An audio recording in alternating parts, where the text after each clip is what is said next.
It's 4:01 p.m. Madam Clerk, would you please call the roll?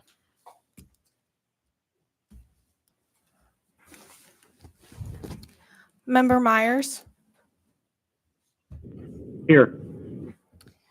Member Martinez, Present. Member Littlefield, Here. Member Rivera, Present. Member Johnson, Here. Chair Constant, Vice Chair Zolotel, Here. Here. Member Bronga, Here. Member Voland, Happy to be here. Member Brawley, Here.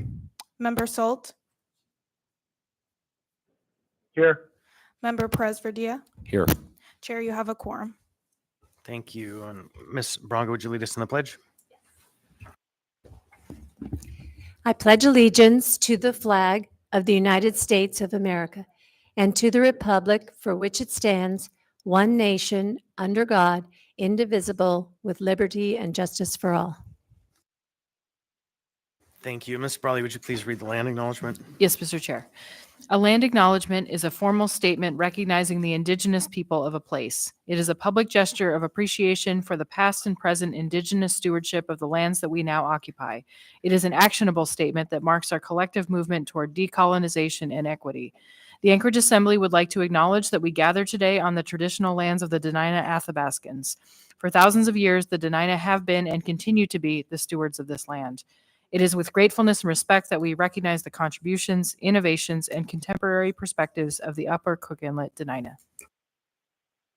Thank you. So we have 3 items of business on the agenda today. We'll take them up in order as they're on the agenda. And before we get into item 4A, which I'll read now, before a motion, we'll hear from council on the propriety of which motions are proper, and then we'll have a discussion about that, and then hear from the mayor before we take action. So before us now is 4A, Assembly Memorandum AM 391-2024, Executive Appointment Confirmation Hearing, Bianca M. Cross, Police Chief. Mr. Gates. On the question of which motions are proper. Oh, thank you. So the question, which motions are appropriate, and recognizing that this action is the confirmation action, it's the executive's privilege to appoint someone to, I guess, a department head position, such as both of these for A and for B. And it's the legislative branch's, the assembly's duty to vote to confirm or not the position. So in my view, the motions that are in order is a motion to approve and a vote that's yes or no, up or down. I acknowledge that sometimes in the past, I think mostly with board and commission appointments, we've had a motion to postpone indefinitely. I think that's an inappropriate way to handle a confirmation vote and motion. And I just advise that the best course of action is the motion to vote up or down. Although, of course, we have some precedent for other ways. Right, thank you. So, and there is a long history of motions to postpone indefinitely, so we just offered that we would provide that. I don't know, Ms. Gardner, if you want to speak to the administration's position before we have a motion or not, or the mayor. Mr. Chair, I would like to say a couple things. Madam Mayor, you have the floor. First, we have put forward a new appointment for Chief of Police, and as such, the administration does not see a need to move forward with this item.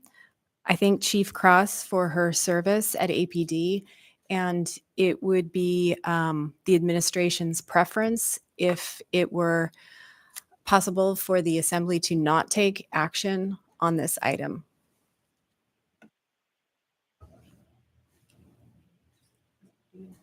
Mr. Gates.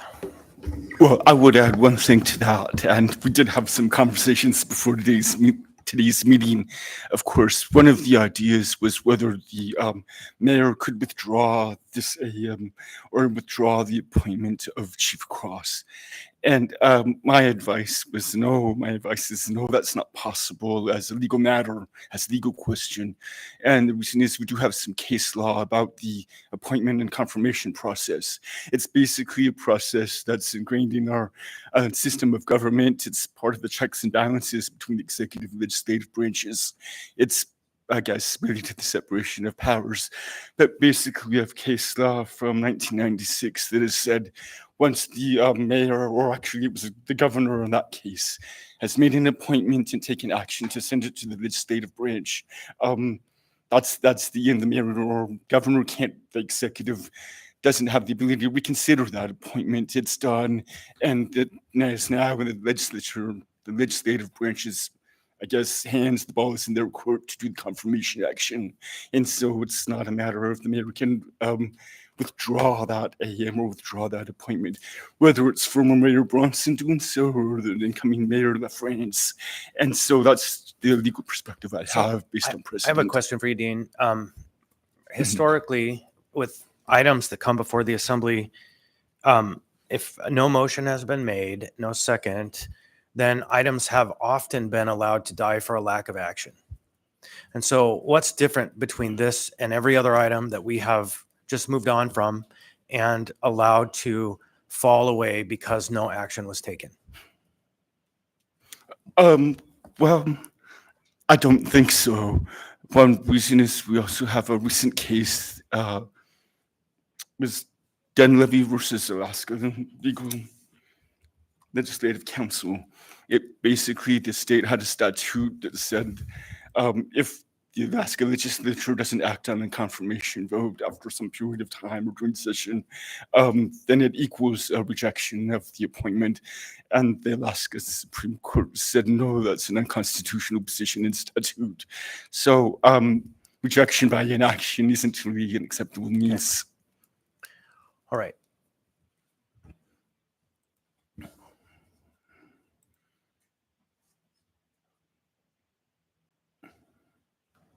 So we're in a weird place. We don't yet have a motion, and we're gonna take this moment to kind of sort through this before we take action, which is unusual, but this case is unusual. So I have a couple of folks in the queue, and we're just gonna be brief, please, Ms. Brawley and Mr. Walland. Yeah, I have a question for council as well. For, I guess, what typically happens when an appointment is voted no? Like what happens to the individual? Or I should say, what happens to their position essentially, their status in that position? Well, at that point, they are not qualified to be in that position they've been appointed to, whether it be a board or department head seat. So, Mr. Hurd. excuse me. Sorry, we're sharing mics today. I would like to point out in that eventuality that the code allows for a person who's appointed by the mayor and subject to assembly confirmation, but not confirmed by the assembly, they can still be retained for municipal employment in a different position. So particularly in this instant case, the administration would not be precluded from continuing Acting Chief Cross's employment with APD, just she couldn't continue to serve as the chief of police, but her employment could continue in APD in another capacity or in her original capacity prior to being appointed acting chief. Thanks for jogging my memory because it reminded me of a couple other appointments that were not confirmed and that person continued in a different capacity. Thank you. Mr. Volland. Thank you, Mr. Chair. I guess a question maybe for the administration. Do we have, when is the item going to come before us for the new appointee? Do we know? I can answer that. We advised them that because we have a pending appointment, we can't have off. a Okay. new appointment Okay. because of the advice of counsel. And so in terms of the official memorandum, not in Right. terms of the effective action. And so, but Okay. beyond that, I can say the administration will get them to us as soon as Okay. they're ready and they can speak to that themselves. Sure. So I guess I would just state that I would be comfortable myself making a motion to approve. Second. And I would just urge a no vote. And my reasoning being,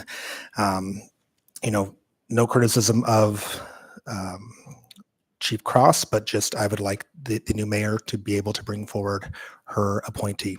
So, yeah, urge a no vote. Thank you. All right, so there has been a motion made to approve by Mr. Volland and a second by Ms. Zalatel. Any further discussion on the question? I have Mr. Myers first, Mr. Myers, and then Ms. Bronca. Thank you, Chair. Actually, my question was answered. I was wondering if she would still be chief until the new chief is appointed. Yeah, the appointment is effective as soon as the mayor makes it, but we have to dispatch this item. Ms. Bronca. Thanks, Chair. I really understand the position that we're in, that we would like Mayor LaFrance to appoint her police chief, but I feel like this is a very wrong thing to do. I am not an eloquent speaker, but I met with Bianca Cross in May. She took the time to address every concern that I had in East Anchorage, the most frank conversation I've had with anyone in the police department. She talked about the lack of playbook she walked into in the police department and how she was having to rely on unwritten rules that she would never have the next person walk in to find. She talked about the promotion process being unclear, lack of transparency within the department and with the community. She is rooted in this community. She is smart, hardworking, well-trained, and I am of the age where I am seeking women in leadership. I am so happy that you are mayor, and I want girls in this community to see that a woman can be police chief and a woman that looks like them. I saw nationwide 26.8% of communities with 30,000 and above have a mayor that is a woman, which is progress, but only 8% of police chiefs in the nation are women. It's high time we had a woman in that role. And it's also high time we had more police officers. We are having a problem in our community with police trust. And I feel like this shakeup was an important part of making progress. And what happened with the shootings and the calls that were made were not Ms. Cross's fault. And so I would love to see her stay on. And I know that it's your choice, but. Next in the queue, I think, is Ms. Zalatel. Thank you, Mr. Chair. I have to agree with Ms. Bronga that I want to see women in leadership too. However, this isn't the right woman in the right job at the right time. And it's nothing personal with Ms. Cross. Unfortunately, she was used by the previous administration in a way that I feel was inappropriate. And right, that is the prerogative of a mayor, is to appoint the person that they want. Unfortunately, that isn't always for the purest means, and people get caught in the middle. And I believe that that's the case with this individual. I also have caution about this individual because I was disappointed what I heard at the Public Safety Advisory Commission meeting around the body-worn cameras. I don't know where the new appointee is on that because I haven't heard from him yet. So I'll wait and hear. But I think to characterize this as a shakeup isn't quite fair, because a lot of us with the retirement of Chief Curl had some kind of expectation that it might have been Deputy Chief Case at the time. And we're kind of surprised that that wasn't the case. So the case for case, sorry, couldn't help myself. So I will not apologize for the previous administration, but it's unfortunate that someone got caught in between. And so I'm going to urge a no vote as well, and let a new nominee come forward, and I'll ask a lot of tough questions. Thank you. Mr. Presverdia. Thanks. Just wanted to add some comments to the record. I had an opportunity to meet with Chief Cross also, and have a lot of respect for her, for the work that she's done here in Anchorage, for her long career. I support the appointment of Chief Case. I've had the opportunity to work with him pretty closely over the last few years, and have just the utmost respect for him. I think that he will bring a new approach to policing to Anchorage. I think he will bring a new approach to transparency and an accountability for our police department. And I believe that he will immediately begin to address some of the challenges that people are feeling like are at the top of the list, like body-worn cameras, like ensuring that the communication and transparency between the police department and the community improves. So I'm hugely in favor of him being appointed as police chief. I hope that Ms. Cross will remain with the police department. She's an incredibly valuable person to our police department, and I hope that she stays. But I think that this is the right step, and I would encourage my colleagues to dispatch with this piece and encourage us to move forward with our new police chief. Thank you. Thank you, Ms. Brawley.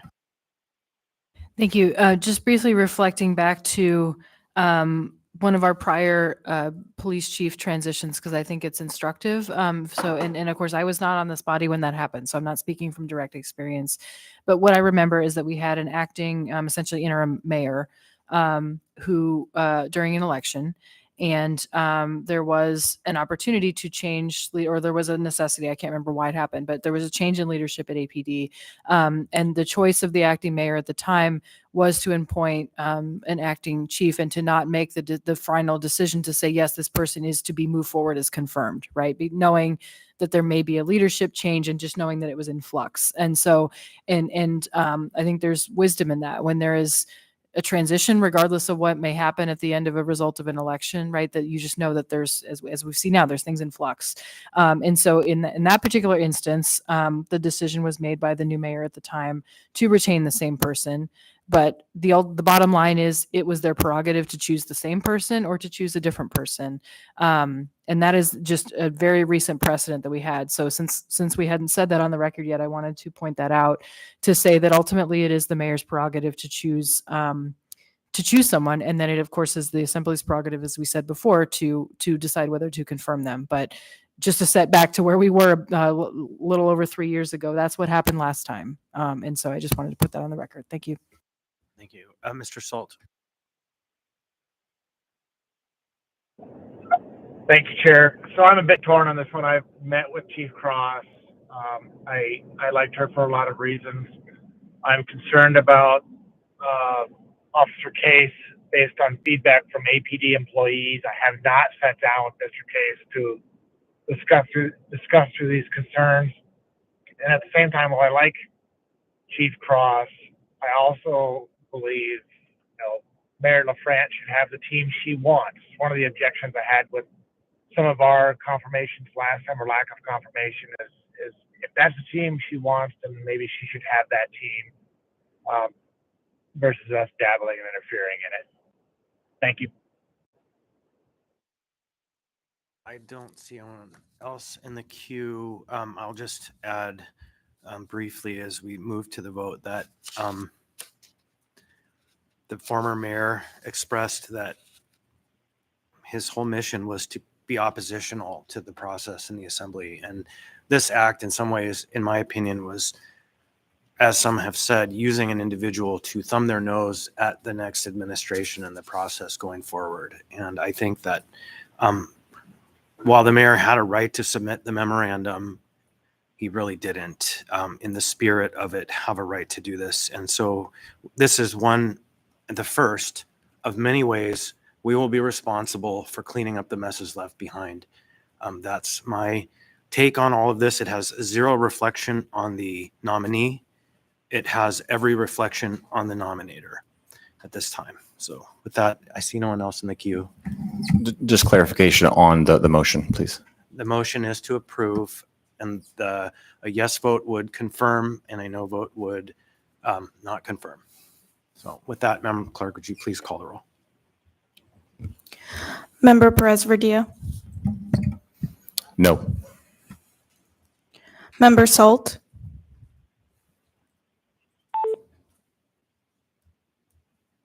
He may have just dropped off. Member Brawley, No. Member Voland, No. Member Bronga, Yes. Vice Chair Zolotel, No. Chair Constant. No. Member Johnson, No. Member Rivera, No. Member Littlefield, Yes. Member Martinez, No. Member Myers, Yes.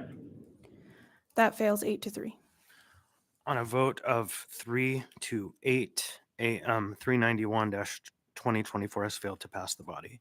Next, we have item 4B, AM 550-2024, executive appointment, Mark Corsentino, Director of Anchorage Hydropower Utility. What's the will of the body? Move to approve. Second. Motion by Ms. Zalatil, seconded by Mr. Presbyterian. Ms. Zalatil? Thank you, Mr. Chair. We just previously held a confirmation hearing for Mr. Corsentino immediately preceding this meeting. He is qualified and meets the qualifications for the hydropower utility. Primarily, he has experience in prudently running a utility and with power transmission along the rail belt. And I pull forward those qualifications specifically because they are key to this issue around the Eklutna hydropower project in the 1991 Fish and Wildlife Agreement. In order for the municipality to have a vote in that, the RCA has stipulated those particular qualifications as requisites. And so I think that's one piece of the puzzle. The other piece of the puzzle for this confirmation is having someone in that role that can run the hydropower utility, but possibly vision it in the future as something that really fits within the overall utility structure of the MOA and really can look at how water and power and the intersection of those things move forward. There's a lot of regulatory uncertainty about water in and of itself, and to have that expertise in when we're also talking about power generation, I think is really important. So I would urge your support of Mr. Corsentino in my work with him on the 1991 Fish and Wildlife Agreement and on the AWU side, and even talking about the hydropower utility. I've had really great conversations, and I've found him to be a good partner. Thank you. Anyone else on the question? So I also concur with everything Ms. Zalatil said, and I really challenge the administration to use this as an opportunity to create a lever for the bright future of Anchorage and Alaska Energy, because this is, to me, a crisis that can become an opportunity. And the opportunity is before us. Lots of crisis to make into opportunity. So with that, members may proceed to vote. Member Myers, Yes. Member Martinez, Yes. Member Littlefield, Yes. Member Rivera, Yes. Member Johnson, Yes. Chair Constant, Yes. Vice Chair Zalatil, Yes. Member Bronga, Yes. Member Voland, Yes. Member Brawley, Yes. Member Solt, Yes. Member Presverdia. Yes. That passes 12-0.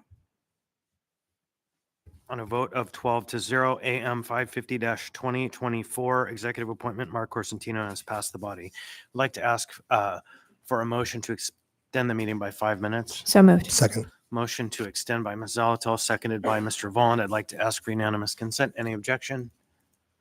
Seeing and hearing none, we are extended to 4:35.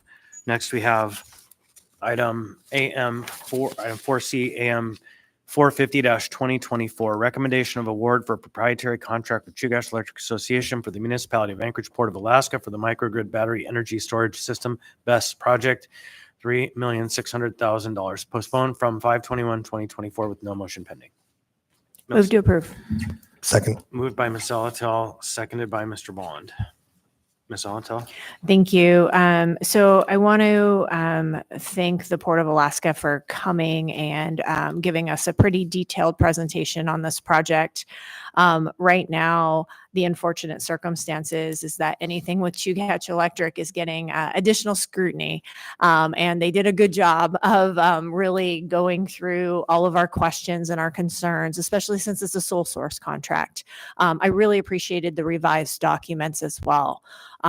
It's really great to be able to have those conversations in a committee and then go through and see the discussion translated back into the permanent record. What they did was they really fleshed out the purpose of this project, the steps of this project, and why the sole source has to exist, because we're relying on them for a piece of their infrastructure. So I would recommend approval based on what we've heard at the Enterprise and Utilities Oversight meeting, and that's it. Thanks. So, and I, Ms. Zolotel will speak to this as well. I am, after all of the heartburn of the process of being rolled by Chugach Electric Association, by Matanuska Electric Association, and by attorneys for this municipality in the previous administration, have great heartburn in approving any really new innovative projects with this company who has really effectively put themselves into the position of the assembly as the policymaking body for the municipality. And it is just beyond me. It's beyond the pale that Chugach Electric and MEA are the policymakers for the municipality of Anchorage. But I'll take a deep breath and say that a new day is dawning, that we have new opportunities. We have new team members who will, I believe, stand up for the best interests of the municipality rather than roll over and do the work of the utilities, because I believe that's what's been happening. And so with that, I'm happy to proceed and support this project because it is a benefit to the port. It will protect the energy systems of the port in the case of an outage of power. But I am inherently skeptical of any work at this time with the major power utilities because of the way they've engaged with the local government. Anyone else?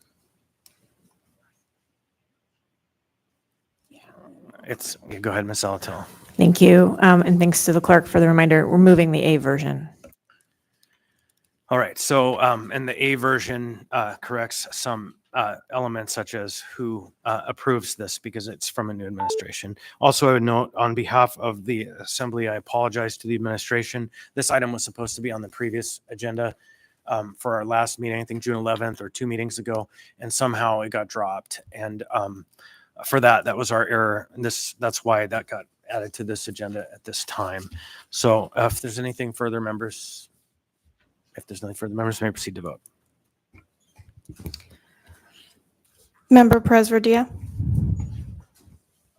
Yes. Member Salt,